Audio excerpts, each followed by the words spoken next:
Hema committee report ഞെട്ടിക്കുന്നതാണോ, മാധ്യമങ്ങൾ കൊടുക്കുന്ന ഒരു ഹൈപ്പ് മാത്രമാണോ എന്നുള്ളതാണ് ഇന്നത്തെ നമ്മുടെ ചർച്ചാ വിഷയം. എന്തു തോന്നുന്നു വിപിൻ? അല്ല, ഹേമ കമ്മിറ്റിയിലെ കണ്ടെത്തലുകൾ ശരിക്കും പറഞ്ഞാൽ വളരെ ഗൗരവമുള്ള കണ്ടെത്തലുകളാണ്. കാരണം ഒരു 15 അംഗ ഉന്നതരായ ഒരു 15 അംഗ മാഫിയ സംഘം പവർ സ്റ്റാർ അവർ നിയന്ത്രിക്കുന്നു എന്ന് പറയുന്നു. പിന്നെ സ്ത്രീകൾക്ക് അടിസ്ഥാന സൗകര്യങ്ങൾ ലഭിക്കുന്നില്ല, പീഡനങ്ങൾ ഏറ്റുവാങ്ങേണ്ടി വരുന്നൊരു സാഹചര്യമുണ്ട്. നമ്മൾ കാണുന്ന ഉന്നതങ്ങളിലിരിക്കുന്ന സ്റ്റാറുകൾ എന്ന് കരുതപ്പെടുന്നവരെല്ലാം ചെളിക്കുണ്ടിലാണ് എന്ന തരത്തിലാണ് ഹേമ കമ്മിറ്റിയുടെ റിപ്പോർട്ടിൽ പറയുന്നത്. സ്ത്രീകൾ മലയാള സിനിമയിൽ സുരക്ഷിതരല്ല, പലപ്പോഴും ഒരുപാട് ഗോഡ് ഫാദറുകളായിട്ടുള്ള ആളുകളുണ്ട്. ഇതൊക്കെയാണ് ഇതിൽ നിന്ന് പുറത്തു വരുന്നത്. പക്ഷെ സിനിമയിൽ മാത്രമാണോ ബിപിൻ ഇത് കാണാറുള്ളത്? ഏതൊരു തൊഴിൽ മേഖല എടുത്താൽ, തൊഴിലിടം എടുത്താൽ അവിടെയൊക്കെ ഉണ്ടാവുന്ന ചില പ്രശ്നങ്ങൾ മാത്രമല്ലേ ശരിക്കും പറഞ്ഞാൽ സിനിമയിലുള്ളൂ? അല്ല രാകേഷ്, ഇതൊരു ന്യായീകരിക്കാൻ വേണ്ടി പലരും ഈ വാദം ഉന്നയിക്കുന്നുണ്ട്. സിനിമയിൽ മാത്രമാണോ, ബാക്കി എല്ലായിടത്തും ഇല്ലേ എന്നൊക്കെ പറയുന്നുണ്ട്.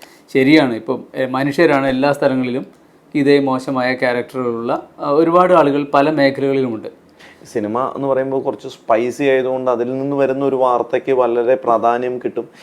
അല്ല, അങ്ങനെ പറയാൻ പറ്റില്ല. കാരണം സ്പൈസി ആയ ഒരു എല്ലാവരും അറ്റൻഷനുള്ള ഒരു മേഖലയാണ് സിനിമ. അതുകൊണ്ട് മാത്രമാണ് സിനിമയുമായി ബന്ധപ്പെട്ട ഈ വാർത്തയ്ക്ക് കൂടുതൽ പ്രാധാന്യം എന്ന് പറയുന്നത് വളരെ തെറ്റായൊരു കാര്യമാണ്.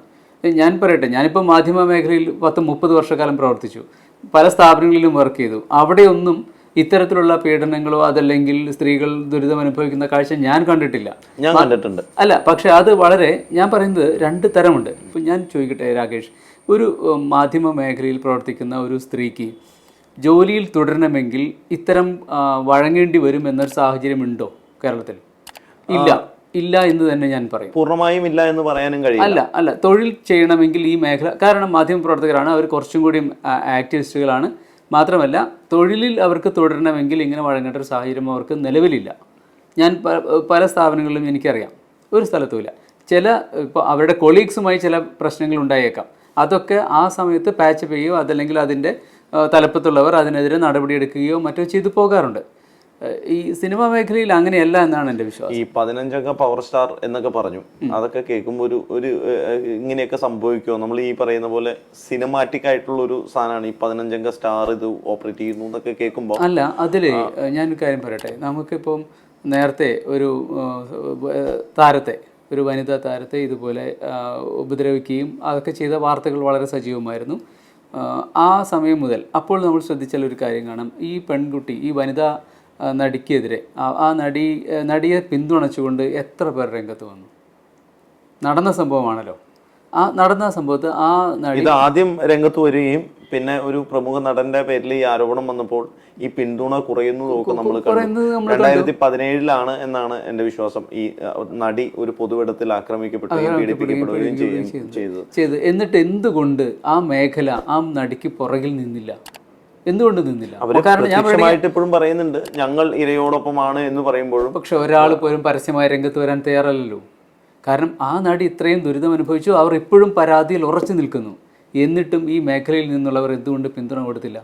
ഓക്കെ, 2019 ഈ ഹേമ കമ്മീഷൻ റിപ്പോർട്ട് നമ്മുടെ സർക്കാരിന് കൈമാറിയത്.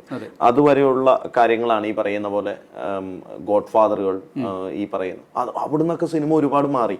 2024 എത്തുമ്പോൾ 2024 ഏറ്റവും കൂടുതൽ 100 കോടി ക്ലബ്ബുകളിലും തിയേറ്ററുകളും നിറഞ്ഞു നോക്കുക മലയാള സിനിമയാണ്. അത് നോക്കൂ, ഈ പറയുന്ന സൂപ്പർ സ്റ്റാറുകളോ താരരാജാക്കന്മാരുടെ സിനിമകളോ ഒന്നും അല്ല കയറിയത്. കൃത്യമായിട്ടുള്ള കണ്ടന്റുള്ള എല്ലാ ഭാഷകളിലും ആളുകൾക്ക് കൃത്യമായി കമ്മ്യൂണിക്കേറ്റ് ചെയ്യാനുള്ള ആസ്വാദന യോഗ്യമായിട്ടുള്ള സിനിമകളാണ് 2024 വന്നത്. അതിൽ ചെറിയ ആളുകൾ പോലും, ചെറിയ സിനിമകൾ പോലും വലിയ ഹിറ്റാവുന്നു. കണ്ടന്റിലാണ് കാര്യം, അല്ലാണ്ട് ഈ മഹാരഥന്മാരുടെ അടുത്തല്ല എന്ന് തെളിയിക്കുന്ന ഒരു നിമിഷത്തിലാണ് ഈ നമ്മുടെ ഹേമ കമ്മിറ്റി റിപ്പോർട്ട് ഇപ്പോൾ നമ്മൾ പുറത്തു വിടുന്നത്. ശരിക്കും പറഞ്ഞാൽ ഇത്രയും നാളും ലേറ്റ് ആക്കിയത് തന്നെയല്ലേ സർക്കാരിൻ്റെ ഭാഗത്ത് നിന്ന് വന്ന ഏറ്റവും വലിയ തെറ്റ്? അല്ല, സർക്കാരിൻ്റെ ഭാഗത്ത് ഒരു തെറ്റുണ്ട്. പക്ഷേ ഈ രാകേഷ് പറഞ്ഞതിൽ എനിക്കൊരു എതിരഭിപ്രായം ഉള്ളത്, കാരണം ഇപ്പോൾ സിനിമ എല്ലാം കൊണ്ട് നന്നായി എന്ന് രാകേഷ് പറയുന്നുണ്ട്. പക്ഷേ ഇപ്പോൾ ഒരു കമ്മിറ്റിയെ വയ്ക്കൂ, അപ്പോഴല്ലേ നമുക്ക് ഇപ്പോൾ എന്ത് സംഭവിക്കുന്നു എന്ന് അറിയാൻ പറ്റുള്ളൂ. അല്ല, ഇപ്പോഴത്തെ സിനിമയെ ഒരുപാട് മാറി എന്ന് പറയുന്നുണ്ടല്ലോ. അന്നത്തെ സാഹചര്യം അല്ലായിരിക്കാം, പക്ഷെ വേറെ പലതും ഇപ്പോഴത്തെ സിനിമയിൽ കടന്നുകൂടിയിട്ടുണ്ട്. പണ്ടില്ലാത്ത ഒരുപാട് കാര്യങ്ങൾ ഇപ്പോഴത്തെ മോശമായ കാര്യങ്ങൾ ഇപ്പോഴത്തെ സിനിമയിലുണ്ട്. അതെ അതെ അതെ. അപ്പോൾ അത് നമുക്ക് മറക്കാൻ പറ്റില്ല, അതവിടെ നിൽക്കട്ടെ. മറ്റേത് ഈ റിപ്പോർട്ട് സർക്കാർ വൈകിച്ചു എന്നുള്ളൊരു കാര്യം. ഈ മേഖലയിൽ ഇത്രയേറെ പ്രശ്നങ്ങൾ നടക്കുന്നു എന്ന്, ഒരു ക്രൈം നടക്കുന്നു എന്നാണ് ഹേമ കമ്മിറ്റി റിപ്പോർട്ട് ചെയ്തത്. അത് കണ്ടിട്ട് എന്തുകൊണ്ട് കണ്ടില്ലെന്ന് നടിക്കാൻ ഒരു സർക്കാരിന് കഴിയും? അതിനുശേഷം ഇത്രയും വർഷവും കഴിഞ്ഞുപോയി. ഈ വർഷത്തിനുള്ളിൽ ഈ ക്രൈം തുടരുകയാണല്ലോ. സർക്കാരിനെ സംബന്ധിച്ച് ശരിക്കും വിചാരണ ചെയ്യേണ്ട ഒരു കുറ്റമാണ്. കാരണം ഒരു ക്രൈം നടക്കുന്ന കാര്യം ഹേമ കമ്മിറ്റി റിപ്പോർട്ട് ചെയ്യുകയും ആ റിപ്പോർട്ടിന്മേൽ നടപടിയെടുക്കാതെ ആ ക്രൈം തുടരുകയും ചെയ്യുന്ന ഒരു സാഹചര്യത്തിൽ കണ്ണടച്ചിരിക്കുകയും ചെയ്യുന്നത് ശരിയാണോ? തെറ്റല്ലേ? നടപടി എടുക്കേണ്ടതല്ലേ?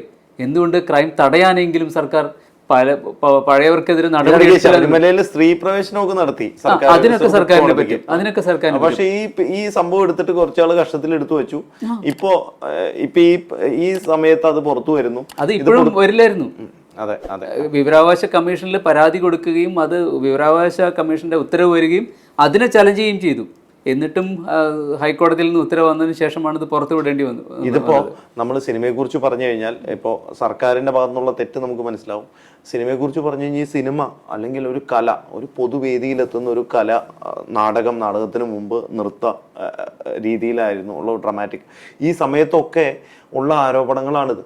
നാടകത്തിലും ഈ പറയുന്ന പോലെ സ്ത്രീകൾക്കെതിരെയുള്ള അതിക്രമം ഉണ്ടായിട്ടുണ്ട് എന്ന് നമ്മൾ കേട്ടിട്ടുണ്ട്.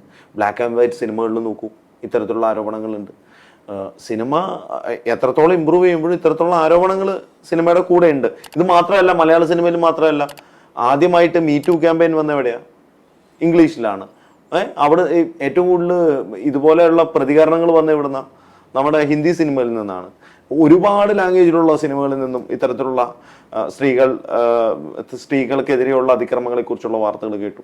ഇനിയും ഇത് ഈ ഹേമ കമ്മിറ്റിക്ക് ശേഷം ഇതിന് കൃത്യമായിട്ടുള്ളൊരു പരിഹാരം നമുക്ക് നമ്മുടെ കേരളത്തിലെ ആളുകളെങ്കിലും നോക്കാം എന്നുള്ള രീതിയിൽ എന്തായിരിക്കും നമുക്ക് ചെയ്യാൻ കഴിയുക എന്നുള്ളതാണ്. അല്ല, അത് ഈ നമ്മൾ കുറേ സ്ത്രീ സമത്വത്തെ കുറിച്ചൊക്കെ വാദിക്കുന്നുണ്ടല്ലോ.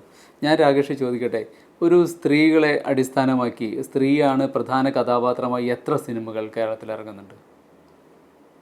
അല്ലേ? സ്ത്രീയാണ് മെയിൻ കഥാപാത്രം, ബാക്കിയുള്ളവരൊക്കെ സഹതാരങ്ങൾ എന്ന് പറഞ്ഞിട്ട് എത്ര സിനിമയുണ്ട്? ഒരു കലാമൂല്യമുള്ള ചിത്രം എന്നൊക്കെ പറഞ്ഞിട്ട് അവാർഡിനൊക്കെ ഇപ്പോൾ ഉർവശിക്ക് അവാർഡ് കിട്ടിയ ഒരു ചിത്രം, ഇങ്ങനെയുള്ള കുറച്ച് ചിത്രങ്ങളല്ല, വളരെ വിരലിൽ എണ്ണാവുന്ന ചിത്രമാണ്. ഒരു വർഷമൊക്കെ അങ്ങനെ വരണുണ്ടോ പോലും എനിക്കറിയില്ല. ഇതിന് ഒരു തമാശ എനിക്ക് പെട്ടെന്ന് ഓർമ്മ വന്ന്, കലാമൂല്യമുള്ള ചിത്രം, ഒരു സ്ത്രീ ആയിരിക്കും പ്രധാന കഥാപാത്രം, അതിനിടയ്ക്ക് ഒരു സ്റ്റാറിനെ കൊണ്ട് ഇവരിടും. പക്ഷെ ഈ സ്ത്രീയെക്കാളും കൂടുതൽ റെമ്യൂണറേഷൻ ചിലപ്പോൾ സ്റ്റാറിനായിരിക്കും കിട്ടും. ഇതെല്ലാം സത്യസന്ധമായിട്ടുള്ള കാര്യം. കഥകളിലൊക്കെ അങ്ങനെ തന്നെയാണ്. കഥകൾ തയ്യാറാക്കി വരുമ്പോഴും സ്ത്രീകൾക്ക് പ്രാധാന്യം കിട്ടാറില്ല. അവർ സഹതാരങ്ങളായിരിക്കും. മെയിൻ നടൻ തന്നെയായിരിക്കും പ്രധാന താരം, അയാൾ തന്നെയായിരിക്കും പ്രധാന റോളിൽ അഭിനയിക്കുക. ഓക്കെ, ഹേമ കമ്മിറ്റി റിപ്പോർട്ട് പുറത്തു വന്നതിന് ശേഷം എനിക്ക് തോന്നിയിട്ടുള്ള ഒരു കാര്യം, കുറച്ചൊരു പേടി ഉണ്ടാവും. ഇനിയുള്ള മുമ്പോട്ടുള്ള ഇവരുടെ ഈ പറയുന്ന പോലെ പവർ സ്റ്റാറുകൾ ഉണ്ടെങ്കിൽ, ഇത് നിയന്ത്രണ കമ്മിറ്റി അംഗങ്ങളുണ്ടെങ്കിൽ, ഇവർക്കൊക്കെ ഒരു ഭയം എന്തായാലും സൃഷ്ടിക്കാൻ ഈ ഒരു കമ്മിറ്റി റിപ്പോർട്ട് പുറത്തു വന്നതിൽ സാധിച്ചിട്ടില്ലേ? ഇല്ല. കാരണം സർക്കാർ എന്താ പറഞ്ഞ് കോൺക്ലേവ് നടത്തുന്ന പറഞ്ഞാൽ വ്യക്തമായ സന്ദേശമാണല്ലോ. ഞങ്ങളൊന്നും ചെയ്യാൻ പോകുന്നില്ല, നിങ്ങൾ ധൈര്യമായിട്ട് തുടർന്നോളൂ എന്നല്ലേ എൻ്റെ അർത്ഥം. അല്ലെങ്കിൽ ഇത്രയും ഗൗരവമുള്ള ഒരു റിപ്പോർട്ട് പല പേരുകളും പുറത്തു പറയരുത് എന്ന് പറഞ്ഞു വെച്ചിട്ടുള്ള റിപ്പോർട്ടാണിത്. അപ്പോൾ അതിൽ നടപടിയെടുക്കാതെ കോൺക്ലേവ് നടത്തുമെന്ന് സർക്കാർ പറഞ്ഞാൽ പിന്നെ എന്തിനാണ് സിനിമാ താരങ്ങൾ പേടിക്കുന്നത്? അവർ പേടിക്കേണ്ട ആവശ്യമൊന്നുമില്ല. ഇതിങ്ങനെ തന്നെ തുടരാം. കോൺക്ലേവ് നടത്തിയാൽ ചിലപ്പോൾ സർക്കാർ പറയുന്ന പോലെ എല്ലാം ശരിയാവുമായിരിക്കും. ഹേമ കമ്മിറ്റി റിപ്പോർട്ട് പുറത്തു വരുന്നത് ഞെട്ടിക്കുന്നത് തന്നെയാണ്. ഒരു ജാഗ്രത പല ഭാഗങ്ങളിൽ നിന്നും ഉണ്ടാകുമെന്ന് കരുതാം. ഇത്തരത്തിലുള്ള അക്രമങ്ങൾ സ്ത്രീകൾക്കെതിരെ വരാതിരിക്കട്ടെ. മറ്റു വിഷയവുമായി വീണ്ടും ചേരാം. നന്ദി, നമസ്കാരം.